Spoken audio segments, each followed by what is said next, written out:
நலன் மற்றும் மந்திர டிபன் பார்க்ஸ். ஒரு நகரத்தில் நலன் என்ற ஒரு சின்ன பையன் இருந்தான். அவனுக்கு எப்போதும் பீட்சா, பர்கர், ஃப்ரைஸ் இதுதான் அவன் ஃபேவரட்டாக இருந்தது. அதுவே ஒரு நாள் அவனுக்கு ஒரு பெரிய ப்ராப்ளம் ஆனது. நலனின் அம்மா தினமும் பள்ளிக்கு அவனுக்கு பலா, ஆப்பிள், கேரட், இட்லி, சப்பாத்தி மதிய உணவாக கொடுப்பாங்க. ஆனா நலன் சின்ன தந்திரம் போட்டான். பள்ளிக்கு போகும் வழியிலே ஃபாஸ்ட் ஃபுட் கடையில போய் அவன் உணவை மாற்றிக்கொள்வான். ஒரு நாள் அவன் டிபன் பாக்ஸ் திடீர்னு நலனிடம் பேச ஆரம்பிச்சது. ஏ நலன், நான் சாதாரண டிபன் இல்லை, உன் உடம்போட பெஸ்ட் ஃப்ரெண்ட். என்னை ஏமாத்தாதே ன்னு சொன்னது. நலன் பயந்துட்டு சரி சரி என்று மட்டும் பீச்சுதான். ஓகே வான்னு கேட்டான். டிபன் பாக்ஸும் சரி என்று சொன்னது. அந்த நாளே விளையாட்டு நேரம் வந்தப்போ நலனால ஓடவே முடியல. மூச்சு முட்டுது, தலை சுற்றியது.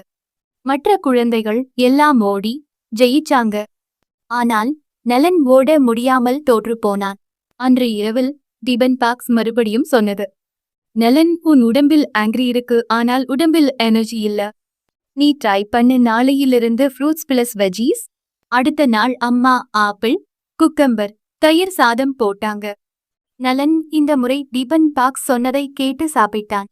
3ஆம் நாள் மாம்பழம், கேரட், செம்மணிச்சாறு. 4ஆம் நாள் சப்பாத்தி, தாளிச்ச பச்சை பயறு. இப்படியே நலன் உடம்பிற்கு உறுதியான உணவை மட்டுமே சாப்பிட்டதால் மெல்ல மெல்ல நலனின் உடலில் கண்ணு பிரகாசமாக, உடம்பு லேசாக, மனசு சந்தோஷமாக மாறியது. ஒரு வாரத்துக்குப் பிறகு மீண்டும் ஒட்டப்பந்தய விளையாட்டு போட்டி வைத்தார்கள். இந்த முறை நலன ஓட ஆரம்பிச்சான். வூஷ் நூ காரு மாதிரி போயிட்டான். சின்னதாக தடுமாறினாலும் முடிவில் ஃபர்ஸ்ட் வந்துவிட்டான் நலன். பீட்சா, பர்கர் தொலைவில் நின்று பேசியது. அட, அவனுக்கு எப்படி அவ்வளவு எனர்ஜி ன்னு ஆச்சரியப்பட்டு பேசினாங்க.